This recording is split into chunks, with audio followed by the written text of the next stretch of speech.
like to welcome everyone to Steve Tees Off, brought to you by Riverside Golf. Ken Poirier and his crew in South Surrey. Without their support, this podcast would not be possible. I encourage everyone to check out riversidegolf.ca. Great people. Ken. Today we have in the studio with us a young lady by the name of Winnie Pool. And I rather than put words into your mouth, Winnie, you have a background in golf, but you also are you're a counselor, a clinical. Do you call yourself a clinical counselor? Yeah. Okay, so tell us. Let's you specialize in dealing with golfers. Is that correct? Yeah, other sports too. But other sports, but you're a sports counselor. Yeah. Right? Mm-hmm. Like you deal with a hockey player, you deal with a football player, you deal with a golfer, volleyball player, whomever. Yeah. Because the mental aspect of any athletic endeavor is it's always there. Yeah. Mm-hmm. It's always there. Doubt is always in the air. So let's start things off by talking about your background first, Winnie. Where were you born? Seoul, Korea. Born and raised there till around 12 years of age. And my family moved to Winnipeg. You moved to Winnipeg? Yeah. That's where I'm from. Oh, really? Why did your family move to Winnipeg? That's a good question. I don't know. It was probably easier to move to Winnipeg than it was to try to go to Toronto or Vancouver. I'm guessing that's why. Okay. So 3.5 years there. Okay. And then my parents decided they were going to move to BC. And so that's when you came out to the West Yeah. Coast? Okay. Around 16 years old. You were 16 years old? Yeah. Had you started golfing? Yeah. Started golfing when I was a little bit younger. It was a golf household. My dad was in the golf business, so I don't exactly remember when I really started swinging a golf club, but I do remember, I think I was 10 years old when my mom took me to a community center equivalent type of group golf lessons for kids. So Was this in Winnipeg? no, this was in Seoul. So In Seoul, okay. yeah, Okay. I don't know if you've been to Seoul, but it's very limiting in physical space. It's very everything is very I've only crowded. been to the airport. Oh yeah, so there's not a space for a lot of golf courses and driving ranges. So how this worked was probably in a space that's this big. Teaching pro came in and set up a couple nets and mat and had 4 kids and we're hitting balls into the screen for an hour. I thought that was fun, so we did that quite a bit. And it wasn't until later that I realized that golf was played. You play golf outdoors, and the purpose of the game was to get the ball in the hole. I had no idea. You just we're just swinging golf clubs. So you started. You said you were about 12 years old. Around 10. 10, then, 10, took 11, a 12 first years golf lesson with Okay. Yeah. And so then when you moved from Seoul, you said your first move was to Winnipeg, which is not necessarily the most friendly place to play. Did you ever go and hit balls at the golf dome? Yeah. I think there's more facilities now that are available, but back then, this was early 2010, 20. That golf dome's been there for a long time. Yeah, I think that was the only thing available. So yeah, because in the winter months, it's listen, I'm from there, and I can attest to, I played golf, I played baseball, but I was fortunate that I grew up, it was about a 20-minute ride on my bicycle to the 9-hole golf course in Borden, Manitoba, in southern Manitoba. So I had my own locker up there. And it was a tough climate, real tough climate. Mm-hmm. Because when the weather got real nice and there was mosquitoes the size of, you really had to really want to be out there. Because if you're dragging your feet in the grass, that would just, mosquitoes would be all over the place. I hear it's better now. How can it be better? I don't know. So anyway, so you make your way out to Vancouver here. Mm-hmm. And when do you, and how old were you? About 16? Yeah, grade 11. So Grade I think 11, yeah, 16-ish. Yeah. Yeah, 16-ish. And you were golfing. Mm-hmm. And did you start competitively golfing? Were you playing? Yeah. Played my first tournament in Winnipeg. I was one of 5 girls that played that event. There's probably at the time in the whole province like 15 girls playing in Manitoba Junior Girls. Mhm. So it's a lot different, obviously, here out in Vancouver. How did you do in your first tournament? Not well. I think it was like a bit of a reality check for me. I thought I was a lot better than I shot 104 in the first round and 98 in the second round. So I didn't realize I had more higher expectations than that. So a bit shocking, but also I don't know if it's because the community is smaller. Everyone is very nice. Like the girls are very nice. The parents are very supportive. Mm-hmm. So I knew I wanted to do more of that because there's only 5 girls. And you kind of got to know them. Yeah, everyone. Yeah. Yeah. So that was a good environment to be in. It's not a bad thing. So you come out to the Lower Mainland here, and you continue to play.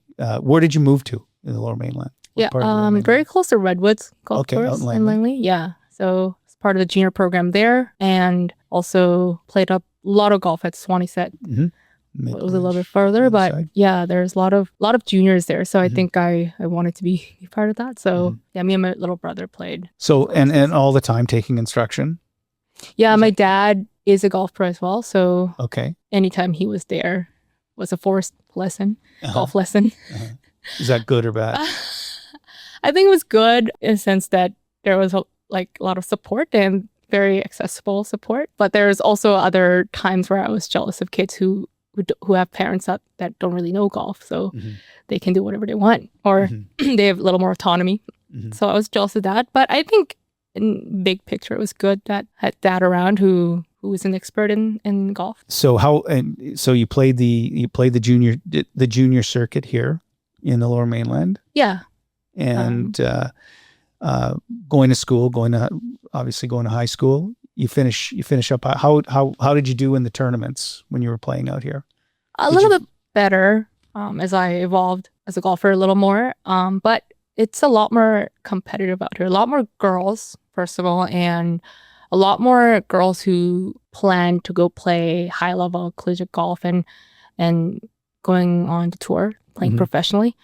I don't think anybody I played with in Winnipeg had that dream. They were just playing because their parents are members at a club and that's what they do. They play hockey, they play golf. Golf was just one of the many things that the girls played back in Winnipeg, whereas a lot of girls I met here, they're like, this is it. This is what I'm going to do. Were they nice or were they nastier? They're nice. They're a little bit more serious. So different atmosphere. But I also made a lot of friends here, probably more so in college. I played at UBC. A few of the girls I met in college, I'm still friends with them. So yeah, people are still friendly. How was your collegiate career? Good, mostly positive. Played for 4 years, and as I said, I made a few lifelong friends. It was really good because I never saw myself playing past college golf, so I knew that was probably going to be the end of me playing lots of golf. Well, I imagine you still play golf. Yeah. But competitive golf. Yeah. I mean, playing like 10, 15 tournaments a year. That I knew that wasn't going to carry on after college, so I wanted to make the most out of it. So that was good. I got to play a lot. I think pretty much any tournament that I wanted to play in, I got to play in. My first couple of years, there's only 6 girls on the team and 5 people get to play. So it wasn't that tough to be on the traveling team. And the last couple of years, because I was a little bit older and had a little bit more experience, so got to be in the traveling team. And you got to travel around and play golf while you were going to school. Yeah. That's pretty cool. Yeah. I think I appreciate that more now, like looking back at it. It's it's experience that not everybody gets to have. Well, that's right. There's not a lot. But the reason that I want to dive into the mental side of golf And that's something that you provide counseling to athletes. And that's something that a lot of golfers, including myself, don't fully understand. They understand it when things go poorly. Mhm. There's not necessarily an understanding when things go horribly. Because when things go for shit on the golf course, one of the most difficult things to do, and I think the reason I'm attracted to golf is because it's a never-ending story. It's the ability to be able to reel yourself back in and say, okay, well, I did that. That's over with. It's like a butterfly. It flies away. What I just explained is a perfect scenario. It never ends. It's never like that. It's that nagging, and it is. It's like standing over a 2-foot putt that you could kick in, but you can't putt in. Yeah. You hear me? Mm-hmm. You know what I'm saying? And that's the yips, whatever it is. And we see it at the top level of the game. We see it, it's funny how, there's so many things. Like if you had like 20 people watching you grocery shop, let's just say that, who gives a shit, right? Like who cares? But you got 20 people watching you play golf. Then all of a sudden the dynamic changes a little bit. Yeah. And so what you do is, and I don't want to put words into your mouth, and correct me if I'm wrong here, is that is an area that you address. That is an area of your expertise, that you have athletes, but you have golfers, young golfers. Are the majority of your clients, are they young? 12 to 18 age. Yeah. And that's young. Yeah. That's young. Would it be safe to say that the majority of the ones that you're dealing with are, which you would consider, are elite players, or are they attempting to become elite players? Like probably attempting to become an elite player. Yeah. And it's not the thing on the golf side of things. Like you even the elite players have to have the mental side of the game is really, really important. It is. It's in life. The mental side of the game is really, really important. Right. It's always there. But I'd like to kind of focus on, I guess we'll start off with your personal journey in realizing that this was an area that you wanted to gravitate towards, because you started off on the golf end of things. You went to UBC. You were a collegiate player, but your studies were in the discipline that you're in. Yeah, my program was in clinical counseling, so seeing patients in clinical settings. So it wasn't exactly in sports psychology, but at UBC there's no specialization in psychology. You can go to science stream or the art stream, which is the one that I did, but there's no specialization. I think some schools in the States, they do.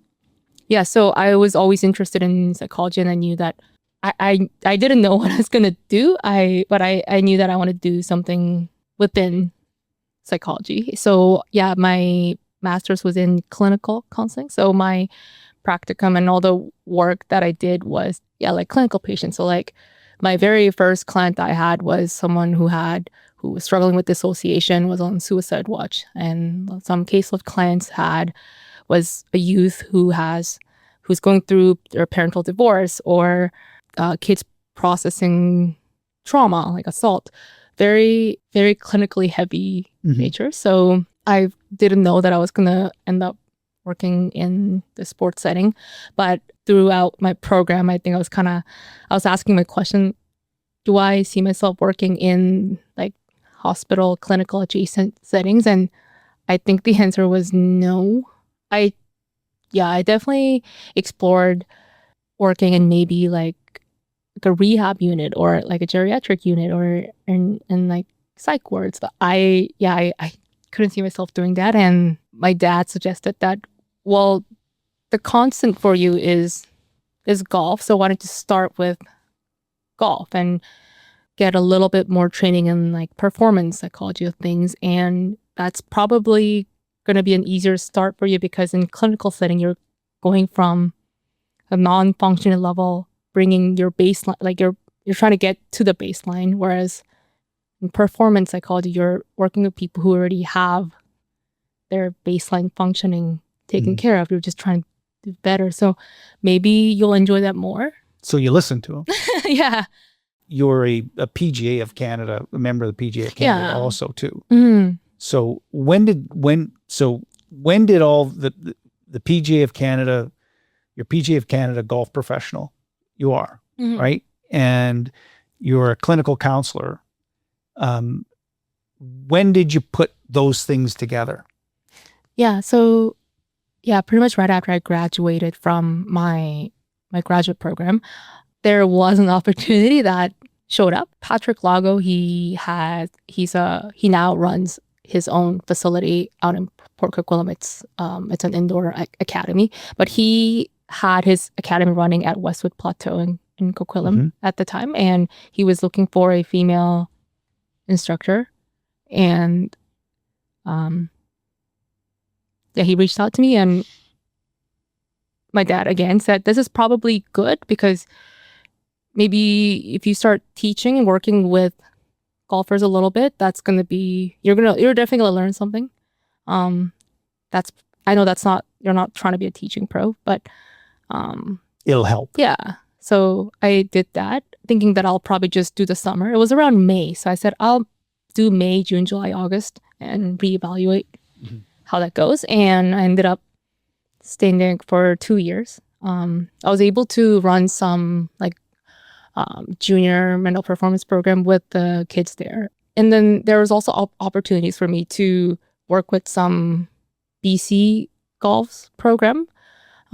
Patrick, he was involved with some of the BC golf's program, so some training camps. So he invited me to be involved. So gained some experience there. And after a couple of years, I started working at Marine Drive Golf Club, mostly in the operations side of things. But what was attractive about the club was that there's a lot of really good juniors, high performance level juniors. So while most of my responsibilities were in the operations side of things, I did get to work and see how I work with mostly girls. Juniors were very good, like a lot better than I was when I was 16 years old, 17 years old. So it's there for 3 years and finished up in January, just a few months ago. The generation of clientele, they just find you? Yeah, probably mostly word of mouth. It is a pretty small community. Parents talk to each other because most parents follow their kids when they're playing. Yeah. And they that can be good or bad. Yeah, like 5 hours of talking about, and they eventually probably get to talk about what they do with me, and some parents hear about that and reach out. Do you have, let me ask you this question because I had, I've got children. They're all older now, but one of them was a pretty high-end hockey player. And he had a counselor. He had a sports psychologist that he saw on a regular basis. And he was forbidden from talking to me about any of the discussion that went on between him, the two of them. And I had to agree to that as the parent. I wasn't pleased because I was paying for it. But at the end of the day, the explanation to me was that everything that we're working on is going to go for shit because you're going to try and throw your 2 cents in. And there's a tendency on the parental side to get too involved, especially when you're dealing on the mental side of whatever it happens to be. You could talk about sports, you can talk about tutoring in math, you can talk about anything. Yeah. But too much parental involvement is not necessarily a good thing because you get, you're the one having the discussion with the 16-year-old about their golf game. And the relationship that they have on the counseling level is with you. It's not with their father or their mother or whoever else might be chirping in their ear, trying to make the best of intentions, but at the same time, creating more problems as opposed to helping the situation. I'm sure you must have come across that. Yeah. I generally keep the same similar. It's a similar deal.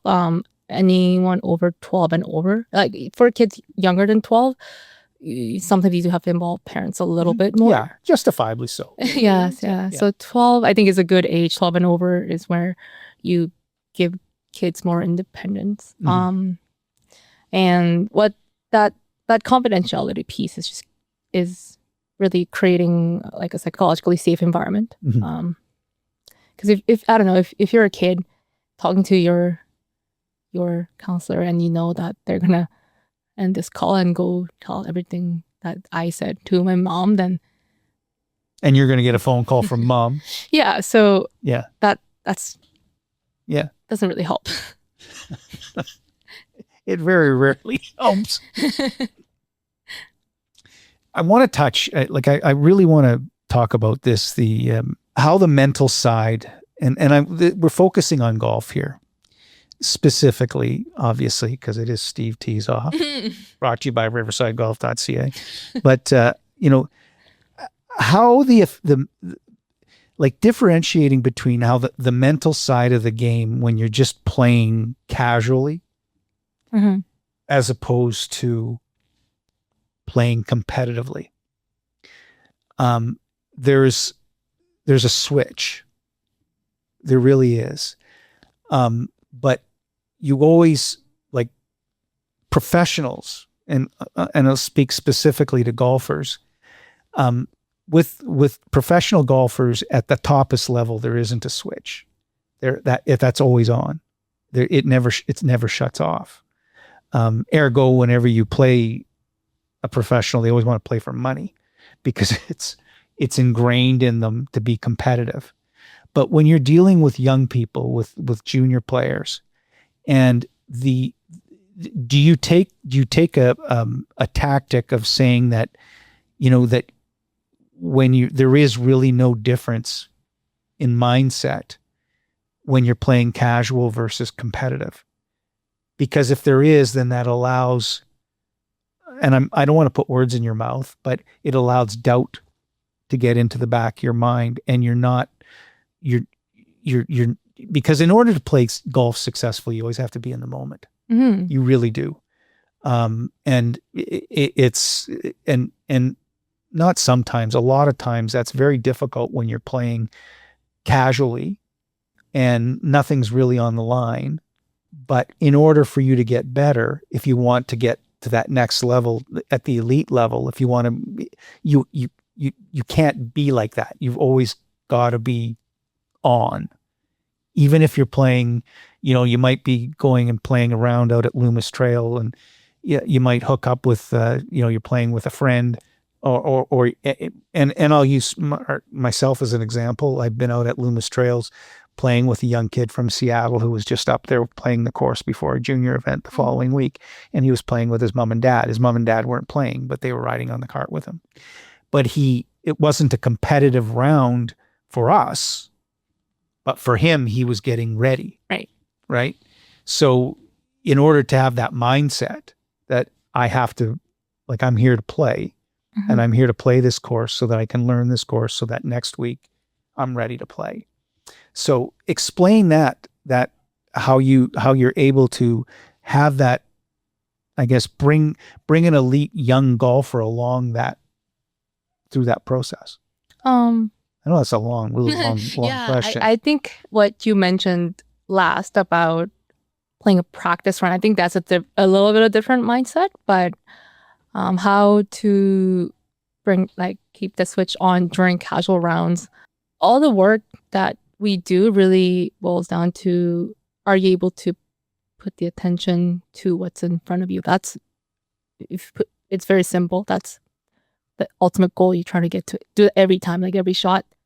You're trying to bring your focus to what's in front of you now, not your last shot, not the putt you missed 2 holes ago.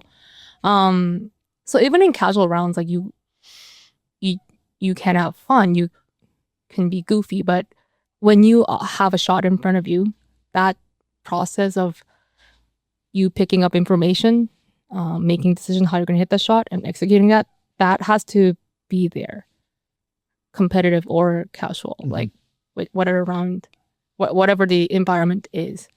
So even in maybe not in practice rounds, you might be more like paying more attention to studying the course, where a good spot to be is, that kind of stuff. But if you are playing at your club, not in a competitive setting, just an evening round after school, it's more relaxing. But that routine for every shot, you want to do that consistently throughout different types of environment. How do you get that message through, though, to someone who's 14 or 15 years old? They have goals. That's why they're spending their evening at the golf course, not playing video games with their friends. So, do you go to the golf course with them? Sometimes, yeah. Yeah. So yesterday, a 12-year-old kid I was with, we talked about the goal of the round was for him to be able to go through that process every shot. And he was doing well for the first few holes. And once he started playing really well, I guess his expectations went really high, and he was getting really disappointed, and it's an emotional basket case. So we're like, okay, let's try to bring the focus back to why we're here today. Are you here to shoot 65? No, because it really doesn't matter. We're just trying to prepare for you for an event in a couple weeks. So what you need to do is practice your process. That's why we're here. I mean, shooting 65 today is good, but that's not the purpose of this. That's not the purpose of this round. So, shifting their attention and reframing why, like, what we're doing here, and reminders on what we need to do to get to where we're trying to get to. Because when you're in the moment, it's I don't know what he was scoring. I wasn't really paying attention to. But you weren't there really to keep score. You were you were there more to focus on the process. Yeah, but as soon as he started playing well, it was like, oh my gosh, I might be able. Yeah, and the goal changes. Goal changes from practicing your process, the repetition. That is suddenly forgotten, and he's trying to score and gets up and was getting upset when the shot didn't turn out the way he wanted it to. And then it starts to snowball. Yeah, and that happened quite a bit in tournaments as well. So we're playing.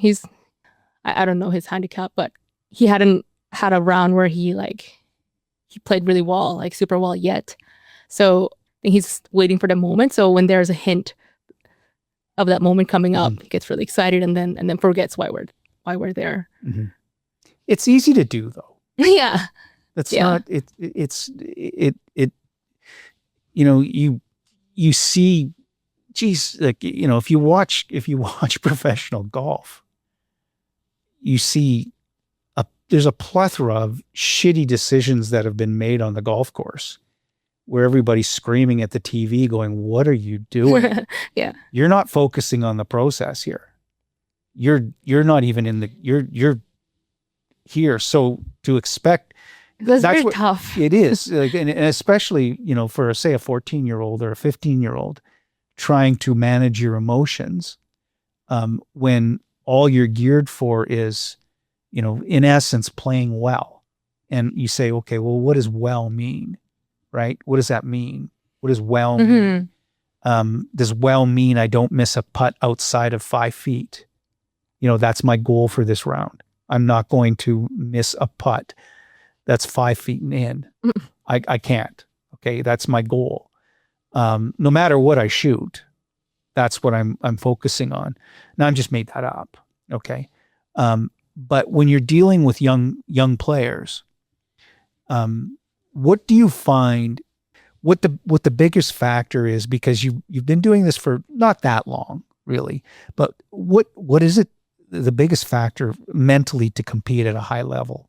Are you comfortable nailing it down to one or two things for juniors? Yeah. I think they struggle with everything that you and I would struggle with, but on top of that, there's also like a big identity piece, because their athletic identity is a lot bigger than the one that you and I would have, like because of what their identity.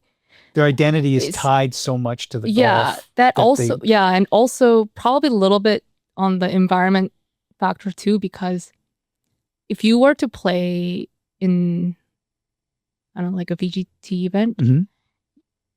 you would be competing against people who are around your skill level. Like there will be different flights based on Yeah. your handicap. Yeah. Whereas like I think kids, they always get divided by their age. Yeah. So sometimes you end up playing, you might be 14, it might be your first tournament, but Mhm. you might be playing with another 14-year-old kid who's been playing since he was like 7 years old. So that combined with the huge athletic identity makes it a little bit tougher for juniors. Mhm. Younger. Do you have any recreational players that come to you? Yeah, adults. They're Adults.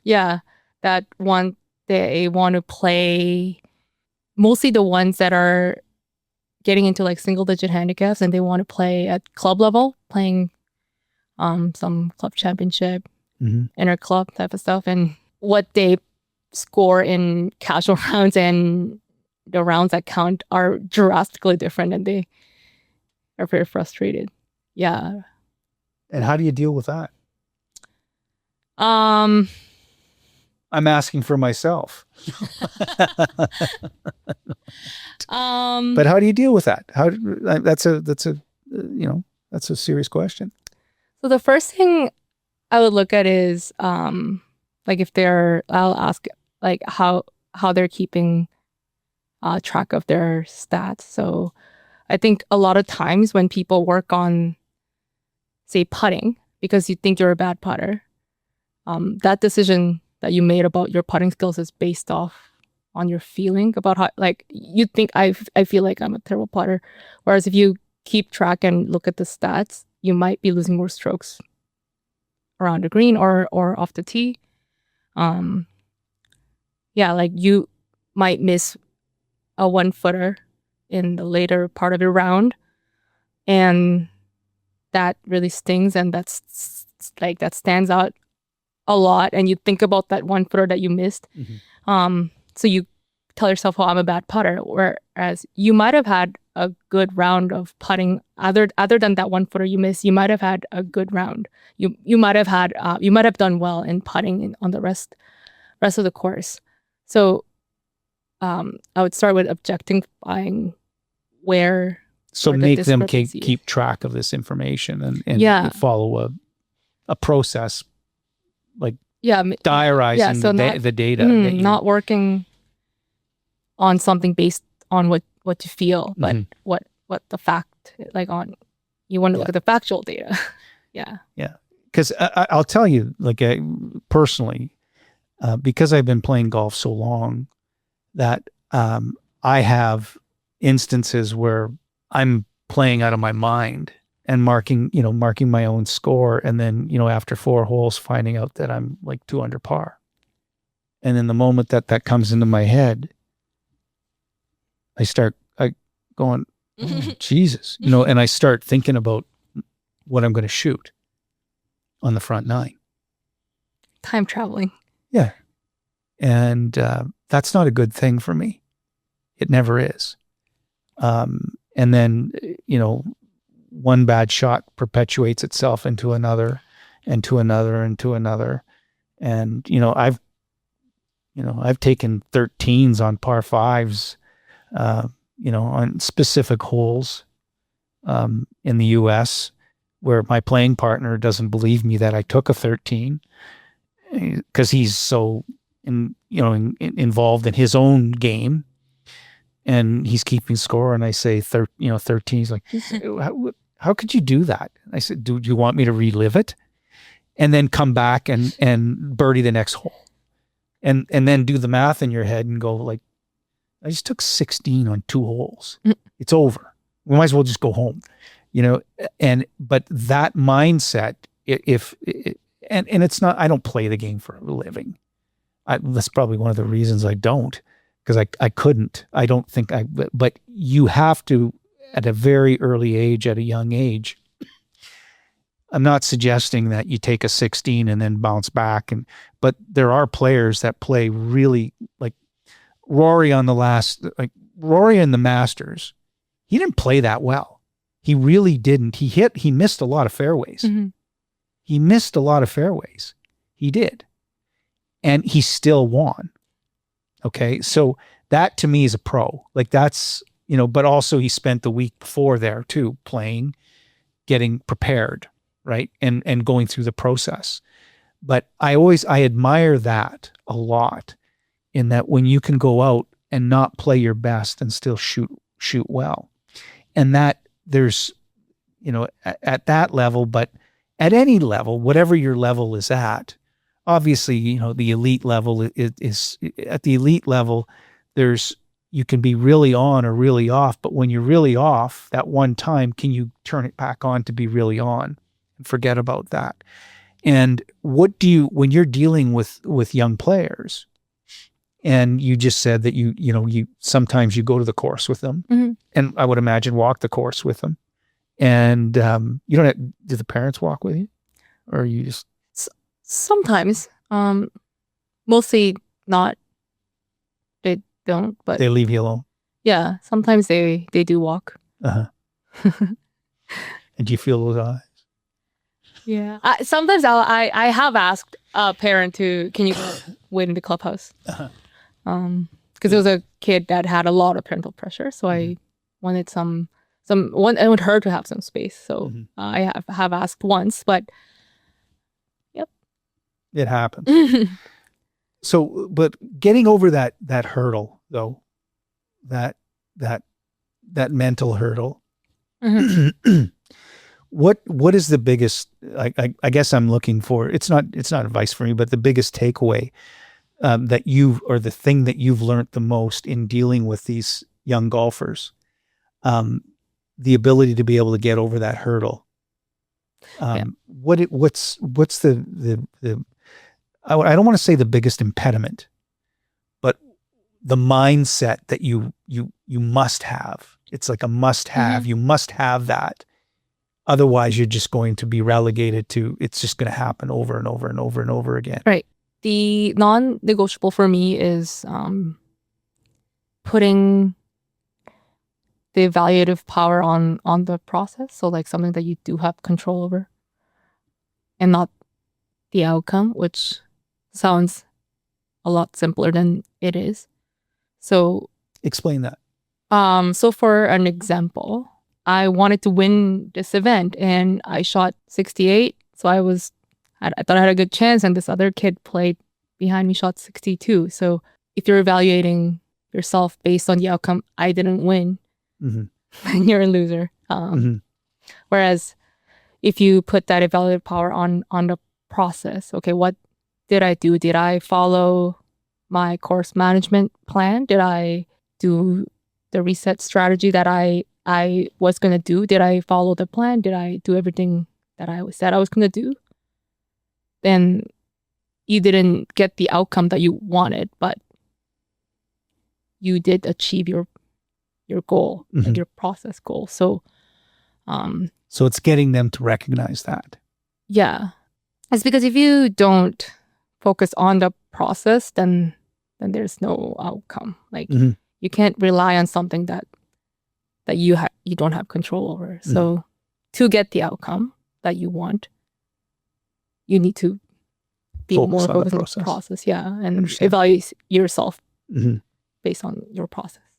When you're dealing with on the mental aspect of the game, and we'll reel it back and we'll talk about practical tips on the mental side for recreational golfers. Okay. Just, and golfers of all skill levels. What can they do to improve their mental game? I think you've answered one of them is the process. Like what process do you go through? And I can use, showing up 3 minutes before your tee time and, going and whacking 10 balls as hard as you can and putting 3 times and then getting your name, you got 1 foot up, one shoe on. And that's not really focusing on the process. That's just a shit show is what it is. And you're inviting, I think, a bad day of golf, right? But if you were to, golfers of all skill levels, what's one fundamental thing that you could say that would improve their mental game? What I've seen from like club level, recreational level golfers, they are very reactive in nature. Like it seems like they're playing at the mercy of the game. Like they hit a bad shot, they get frustrated. They hit a good shot, they're relieved. And that's good. You should react. That's natural. Mm-hmm. But from there, give yourself some space. Maybe you can react and live with that reaction for the next 10, 15 steps. And after that, think more in command. Like what can I do with the shot in front of me? Take more control of the game. Spending less time with the reaction part of it. Mm-hmm. Yeah. Moving on. Yeah, like, okay, like I acknowledge that I hit a crappy shot. You're accepting it. You're not giving up. You're accepting that happened. Mm-hmm. And what about the unwillingness to accept your punishment? Meaning that, and I use that in general terms, and we're talking about golf. There's always a tendency to think that you can, you hit a bad shot and you put yourself in a really poor position. And I am talking about myself. You put yourself in a very poor position rather than accept the medicine, like take the punishment and do the smart thing, which is, pop it out. And realize that you're probably going to take bogey on this hole or whatever it might be. Or if in a great scenario, you might knock it tight and you might par the hole instead of trying that shot that 3 out of 10 times you might make, 7 out of 10 times you're not going to make. I see that a lot where people are trying stupid things that are just, Jack Nicklaus is the one guy that said, he used to say this, if he's standing over a shot, if he can't make it 7 out of 10 times, he's not even thinking about trying it. And I used to jokingly say, if I'm standing over a shot thinking I can't make it 1 out of 10, I'm trying it. I'm going to give it a whirl. But that does a lot of damage. Yeah. You have to be realistic, and set a realistic expectation. Now you're smiling when I'm saying this. Yeah, I think more what are you going to say? More men do that? You can say that. That's fine. It's just my subjective opinion. I don't know. Also, that was very irrelevant to what you were asking. So that's what. Say what was on your mind. No, like I think, men tend to do that more. I think so. But part of me is also thinking that you need to make those mistakes until you decide for yourself that, okay, that was enough. I'm going to try to be a little bit smarter. You need to be convinced that that's not what you need to do. So if it's a junior that I'm coaching, I'll let him make that mistake over and over until something clicks in him.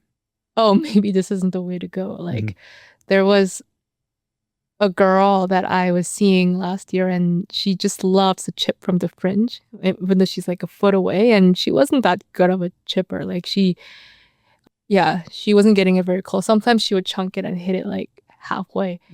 Whereas if she were to putt that, then maybe she won't get it within a foot, but it'll be more closer. Yeah. And I would keep asking her the question, okay, you chipped it again. Where do you think you could have gotten maybe closer if you had a putter in your hand? And she'll be like, yeah, next hole, chip again from the fringe. Next hole, chip again. Keep asking the question. And yeah, she admitted, okay, maybe I should putt next time. But still, she still chips from the same spot. So if you have the luxury to make a lot of mistakes, which I think a lot of recreational players do, I think they need to convince themselves. They need to be convinced by seeing the results and by thinking about how they can do better. Because I think people who are like that are often a little more stubborn than than average people. Yeah. I'm not calling you stubborn. You can call me that. But I think if they were gonna be convinced by someone else telling them convinced, they would have gone the other route. But if they keep pulling out their wedge on the fringe, then they're pretty stubborn. So no, it's There's no doubt. The thing is that those what you're teaching young juniors too on the mental aspect of the game, that transcends into their life too. Those are life decisions too when you get older, and because everything doesn't always go the way that you plan it to. Things can go sideways quickly, and it's not necessarily that's going to happen, and it's usually what you do after that happens. What are you going to do? Okay, are you going to adjust to the situation? Are you going to learn from it? Or are you going to continue making that same mistake? And I mean this from just an overall, like a life perspective, because I have been around people that continue to make the same mistake from a life perspective and not learn. On the golf course, you can turn a real nice day into a really crappy day by not paying attention to what's happening. I'm just like from the and I focus more on the mental aspect of the game. You have the skill level. Like I know myself, I have the skill level to hit a good shot. I do. I don't all the time, and you have to understand that you're going to miss, and understand, well, where's the best place to miss, kind of thing. And that's a process that you have to go through. And do you deal with, when you're dealing with a junior player, do you touch on that? Do you talk to them about that? Like, I'm not saying that you're going to miss everything, but you're not going to hit everything perfectly. Yeah. And I think a lot of coaches do talk about like course management. Mm-hmm. Yeah. A lot of, I do, but I think they also come with a lot of that knowledge equipped, because some juniors, they have their separate swing coach, and that's. Are you ever at odds with their swing coach? No. It's a trick question. Not yet. Not yet. What's and I'm just got a raft of things here to keep it moving along here, but what advice do you give to stay present during a round? Like to stay in that moment? Is that focusing on the process? Saying, listen, if you focus on the process, you'll stay present. Yeah, thinking about what I need to do is ultimately what you want to do. Sometimes you can't force yourself to think about one thing. If you are so fixated on what's going to happen next, then it's tough to really bring yourself back to present. And that's where you want to get your senses involved, like your physical sensation. So a lot of grounding techniques that are used outside of golf are useful in golf too. So for example, on the golf course, if to bring yourself back to the present moment. What I like is trying to smell the air, because outside it's sometimes different parts of course smells different. Some if you're near a farm, it I understand. smells really bad. Or just thinking about, okay, like what is the scent? Like thinking about that, or what am I feeling under my feet? Is the ground soft? Is the ground a little firm? How are my toes feeling? Or another thing I'm using a lot lately is try to feel the temperature of the air. So like you might take you're breathing in through your nose, and then you're feeling the cold temperature of the air in your nose, like on your nostrils, and then as you're breathing out, it's going to feel a lot warmer. So trying to focus on that sensation. You can't think about that and whatever you're worried about at the same time. So that often forces you to bring yourself back to the present. And then once you're back, you can think about, okay, okay, what am I doing here? What do I do here? Okay. Some small mental habits that can make a big difference for the average player.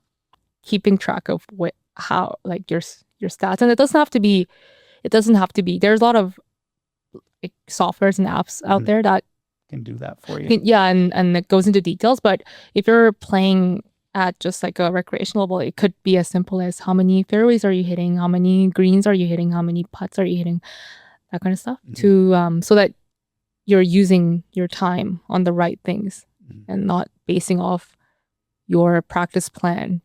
You're not basing that off on how you feel about your game. It's the real information. Yeah. Like I really appreciate that, because I was forced to keep stats when I started playing at UBC. And I was really annoyed. I was like, I was thinking it was such a waste of time. And I realized that I didn't know how bad of a putter I was until I got a few rounds, the stats of a few rounds. I always thought that I needed to improve my shots from like 100 to 200 yards. But no, I learned that the data was showing that I need to putt better. And I'm sure along with other things too, but I got better in college. And I think that's part of why, because I didn't have a lot of time because we were going to school, but I was using the time working on the things that I needed to work on. So I think some people they would benefit from keeping track of that information. Yeah, surprised at where their strengths and weaknesses are. Okay. Now we'll get we're wrapping things up here, but I always do this, the craziest or funniest thing that you've seen or been part of on the golf course. What's the wackiest thing that you've seen? Or I don't know. I don't know if I can answer that. I feel like I had a very uneventful golf career. I don't know. Yeah? Nothing funny? I did have a bear very close to us when I was out on a course with a 7-year-old. So that I got really scared for us. And all you were worried about is running faster than the kid. No comment. Okay. Ever seen anybody put a electric power cart into the water? Or no, nothing like that. Have you? Yeah, I've seen somebody really remote control. I've seen them put it into the creek. Oh yeah, no, that I've seen that. Yeah, that happened quite a bit at Marine Drive. See, there you go. So I guess I didn't really think of that as something that's crazy, because yeah. There's always stuff that actually there's there is, and it's often it's the same person that does it over and over, but yeah. And we're not going to name any names, but there's that's something funny. But in closing things up here,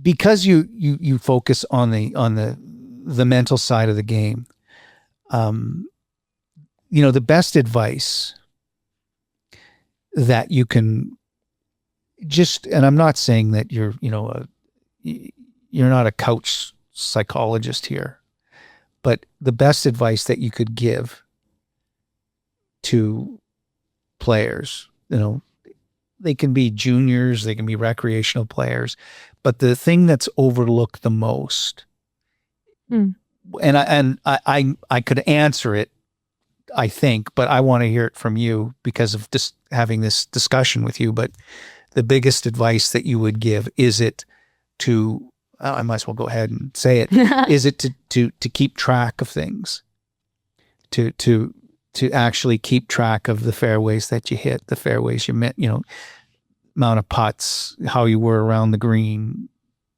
that we tend not to, we focus too much on the outcome as opposed to the details. And the details are what formulates the outcome. Because if you don't hit fairways, unless you're Rory McIlroy, name another. I've watched players, I've followed players, walked around the golf course with them and watched them not hit a fairway and still shoot even par. Yeah. You one putted 18 greens, that's crazy. Mm-hmm. But the am I right when I say that? Yeah. That's the keeping track of stats, and also I use the word journaling a lot. Some people flinch when they hear journaling, but not necessarily about your thoughts and feelings, but just your progress in general. What you are working on, what went well, what didn't go well, because that's the data that you compile and that becomes very valuable in the long term. Like, because you think you might remember what you're working on right now next year, but you're not gonna. I mean, maybe one of the things, but yeah, just keeping track of those. Okay. Yeah. So if people, Winnie, if people wanted to reach out to you, learn, get in touch with you, follow you on, like, how would they do that? You're on Instagram. Yeah, Instagram. Probably. What's your Instagram handle? It's mind performance. Mind performance. Yeah. And you do have a website too. Yeah, which is same thing. Yeah. Okay. And that's where people can learn more about you and what you do. I think this has been great because this is the first conversation that I've had with anybody specifically talking about the mental aspect of the game. I mean that. Yeah. Because it's not something that is at the forefront all the time. Right. Yeah, it's definitely getting more attention. Justifiably so, because you have to be, and it doesn't, even for a recreational golfer, there's a certain amount of preparedness that you have to have in order to be able to execute. And no one wants to go out and execute poorly, because that's 4.5, 5 hours out there of not wanting to be there. And that's not fun either. And it's nice to get out and to hit the ball. Yeah. I mean, yeah, that's essentially what brings you back to the course. That's having right. fun. And it's easier to have fun when you're playing well. Yeah. So Winnie, thank you very much for coming. I appreciate you. Yeah, thanks for having me. Yeah, it was fun. I told you it would be fun. Yeah. It's your website is Mind Performance. It's mind, so like Mind Performance. Yeah. And you are on Instagram. I am. If anybody out there, junior golfer, recreational golfer, have a look. In closing, I'd like to thank riversidegolf.ca once again, Ken Poirier, for sponsoring this podcast and making it possible. And I would encourage everyone that's listening, watching, to subscribe. We do need more subscribers, but this is a passion project. This is something that I enjoy doing, and I enjoy talking golf with you this afternoon, Winnie. Thank you so much. Yeah, thanks for having me. Thank you.